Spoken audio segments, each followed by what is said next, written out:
Hey, hi guys, welcome to my channel. Okay, for today I'll be doing a video on the UNIHERTZ Titan 2.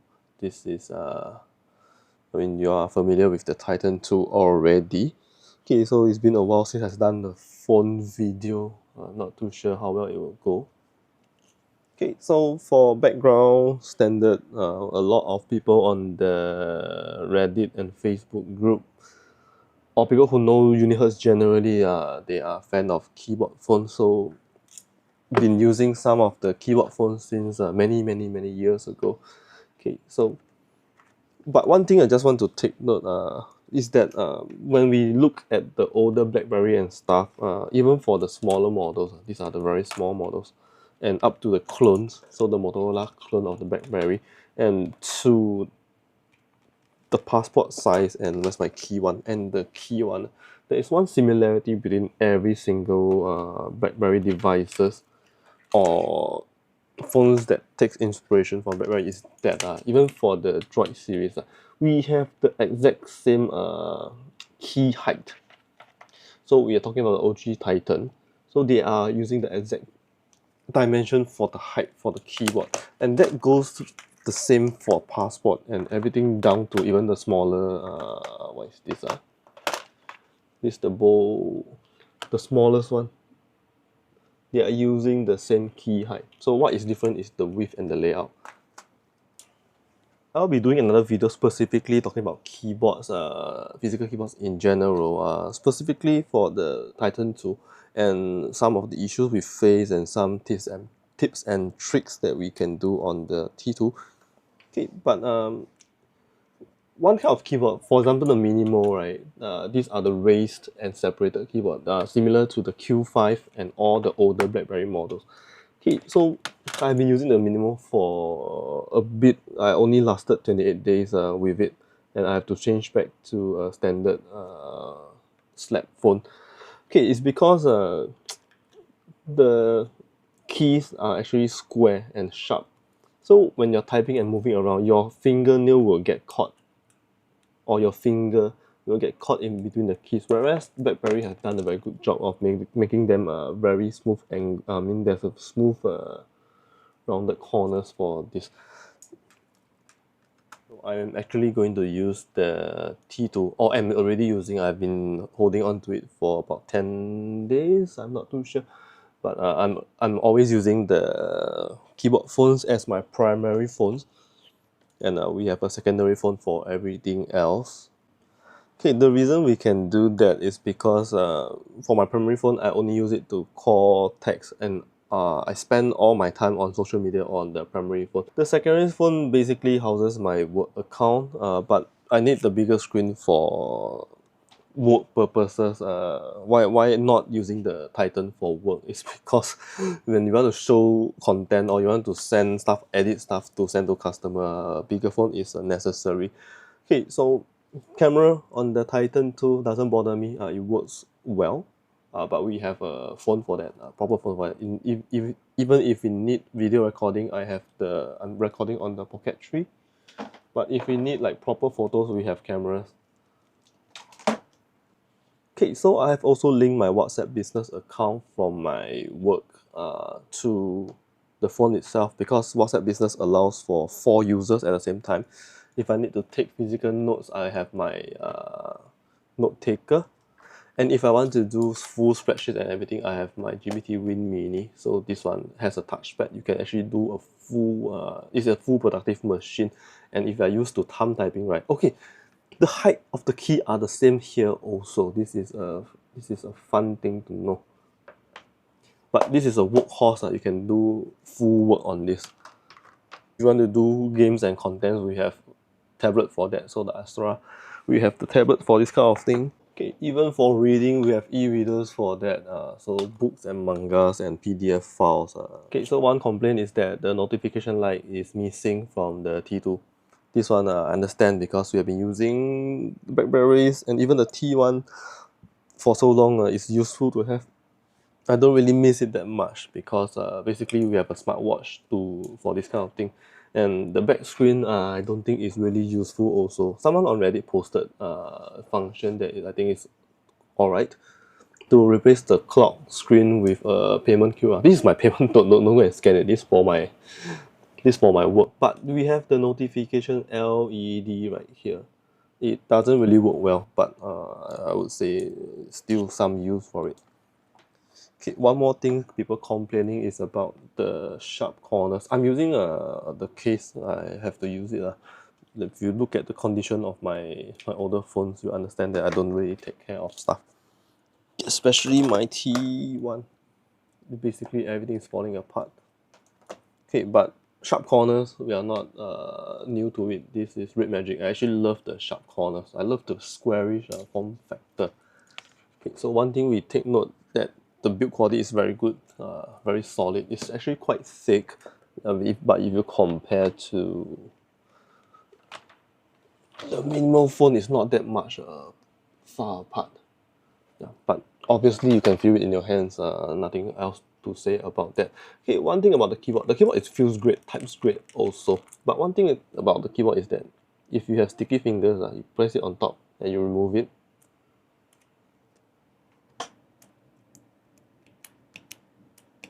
You can hear the keys being pulled out. I'm not too sure will that be an issue or not, but okay, so being a large phone, using it is going to be problematic if you don't already have large hands. Okay, my hands are not really very big, but it actually fits quite well into the hand. Okay, so you can take a look. This is a MagSafe accessory. It's just a ring holder. There are other forms of accessory, but basically it's just a magnet ring that we stick on it. Leave it on for 24 hours and you can put on your accessory. Okay, and this helps with holding it in one hand if you want to scroll content. For example, I can hold it like this. I grip it, and it is a one-handed device. Although I still can't reach the other end, so I cannot type. But at the very least, you can reach the top and bottom and everywhere on the screen if you want. Okay, so this one helps a lot. Okay, I always place the device in my back pocket, so no issue. I have a pouch on my back. I'm using a sling bag. There's a pouch dedicated slot for phones, so actually there is also no issue. Okay, one funny thing that I realized, if you turn on your device, the scroll assistant, and you restart your phone, there will be a cursor on screen. Let me just show you on the screen itself. Okay, this is a fresh restart. You can see on the screen, right in the middle of the 0 and 5 is the cursor. I cannot take a screenshot of it because they don't allow. But anyway, the cursor is still there, and we can just unlock the phone. Okay, one thing that I am not very happy with the unlock the phone. I forgot if it was the same with the OG and the Pocket. I didn't have the Slim lah. So is that we cannot use the keypad to unlock unless we press the modifier key. So I cannot type my password with the keyboard. But if I have the modifier key on, I can type it. Yeah.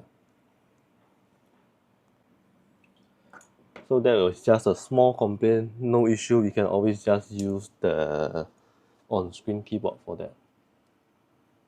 Before we go into everything else, I'll just show you all the settings menu. Okay, we have changed the UI DPI, so it is slightly smaller, but don't worry too much. We can go into mini mode. I'm going to reset it for this purpose. So when we go into mini mode, it basically goes into a more usable 4:3 ratio. But I really dislike this mode because of the screen rate of the black bar. But it works, and for a lot of people. Okay, I am going to go back to the standard mode, and it'll reset my DPI, so we get a larger font text. Okay, my eyesight is still alright. I can use small font text, and which I prefer because you can see more data. But we are going to the setting, and we can take a look at the shortcut keys setting. This is where you set your shortcut keys. So you can set them to other functions. So modifier key, or even like pressing for apps and everything. Okay. Here you will also find intelligent assistant. The important one is the swap keys. Some people want to swap the keys, and it makes more sense to swap the keys also. Which is rotation control. So you can select your apps to force them into portrait. So basically you want to force every single app into portrait because this is a portrait use phone. Okay, so as we know, we can turn on the scroll assistant. It's not on by default, and you can navigate your phone with the scroll assistant. Okay, so in the sense of the keyboard, right, they actually correspond to where you touch the phone. So for example, if I want to scroll here, it does work here, and it doesn't work on the other side, but I can swipe it to close, and we can do all your other gestures, including this. But I'm not sure if this gesture is UNIHERTZ or was my launcher. This action launcher, I'm using a different launcher, which I prefer because we can have some functions like if I want to open up Chrome, I'll just tap it once and we can get into Chrome. But if I want to go into the folder mode, this is called a shutter mode, I'll just swipe on the logo, sorry, and you can go into the folder instead of going to Chrome itself. So it works for every single folder. Yeah, I can press to go into the app, or I can swipe to go into the folder itself. Okay, so when holding the phone and you are scrolling through content, if your palm is touching the corner of the keyboard, right, sometimes scrolling on screen doesn't work because this one acts as an input. So for example, I can select, as you can see, you can select stuff just by pressing the keyboard itself, so it works as an input. Okay, so like I've mentioned just now, this one is my daily phone, mainly used for calling and text. Okay, call volume sometimes works well, sometimes doesn't work well. But I don't have any issue with the call being too soft. Okay, so people have problem with the speaker. I think the speaker is still alright for me. Okay, so basically I use it for call, email, text. So for both work and personal, as you can see, I have both personal work and what's that called? WhatsApp business installed. Calendar, use it for calendar. Okay, this is because mini mode is enabled and it resets my my widget, but calendar is working quite well here. Okay, so we also have a bus app, banking apps and everything, so we use it extensively. Remote control doesn't really work well, really can't get to set my fan and everything to work well with the remote control. You can get simple games going on. For example, I'm playing this, don't know what is it called, is it called those kind of idle kingdom games and everything, works well. You can even get into some more serious gaming, but Sudoku and what is this this kind of simple games work very well. You can use the keypad to scroll. Okay, so for social media, this is where things start to be different. Okay, I'm using this on the default DPI. So this is not what I usually use, but I'm going to show you, for example, for YouTube. YouTube should be similar. Okay, just take a look at the content, and we will just go into the shorts. YouTube has no issue with rendering in this case, so I can see that we can get full picture. Okay, Facebook, I'm not too sure. But as you can see, because of the square screen, you cannot see full contents easily. But we have no issue with the rendering of the content, especially that you can see the ads. Sometimes it's a full screen, and sometimes we get a long. Okay, for Instagram, you are not going to get any full pictures regardless if you have what's that called, higher DPI or not. Okay, so for Reels, okay, this is where the cut off happens. Instagram has this issue. So if the content is being cut off. Okay, this is for default setting. There are other settings some people have posted on Reddit already. They are workaround, but the simplest workaround is to change the DPI, which I'm using on 900. Okay, so I'm going to show you how to do it. We'll go into settings. You scroll down to the bottom and system. There is a developer option. Sorry, right here. So if your device doesn't have developer option enabled, you just go to setting, go all the way down into about phone. Okay, and you scroll all the way down and you go to the build number and just tap it multiple times. I think 15 times you get developer option. It will show up in system and at the bottom. So in here, just type the setting smallest width, and you will go to the DPI setting. Anything past 599 will have problem. So the tablet UI will take over and you will have a small bar at the bottom. Anything past 598, 599. So I'll be setting it to 900 now.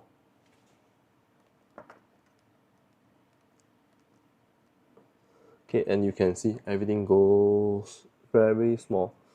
Okay, one thing I want to show you also under developer options, go to animation scale.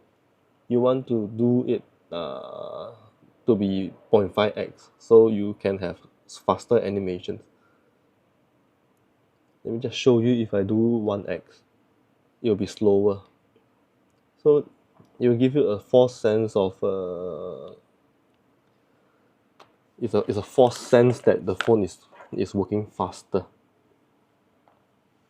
Okay, so like I mentioned just now, the smallest width will reset when you turn on mini mode and turn off, so it will reset. But now let's go back to Instagram and you can see how much content we can take a look here. The navigation bars are at the side now because it's in the tablet UI. Let me just go to a short. And we are looking at full content here. So you can do full content here. So I think this fix is for TikTok also. Okay, another standard issue with a side fingerprint button is that when you're holding the phone and you're not using it, when you're holding a phone, sometimes your finger will touch the sensor and the phone will vibrate. This is a bit irritating, but it's not a problem at all. Actually, I've set my fingerprint to this finger and the standard index and thumb for both hands, because when you're holding it like this, you can just unlock the phone. Okay, so I'm using gesture navigation, meaning we will use the swipe functions for front and back. So we'll go back using this and go to home. Okay, there is a bottom bar here. Okay, it's not too big of a problem, but when we go into some apps that need typing, okay, for example, when I bring up the keyboard, you can see the bar here, and there is also an arrow here and a keyboard sign here. This can be removed in other phones, but it's not possible to be removed in UNIHERTZ. We have talked about this on the Facebook site. The rep has already replied to us and they will talk to the engineer. So this is hopefully can be fixed. At the bottom here, there is a logo. This belongs to the quick steps, which is the default launcher. The quick steps controller. So it is supposed to be a full bar of icons. So if I go into home and change back to quick steps, okay, I'm in quick steps now, so you can see my bottom bar is empty. But if I drag my apps to the bottom bar,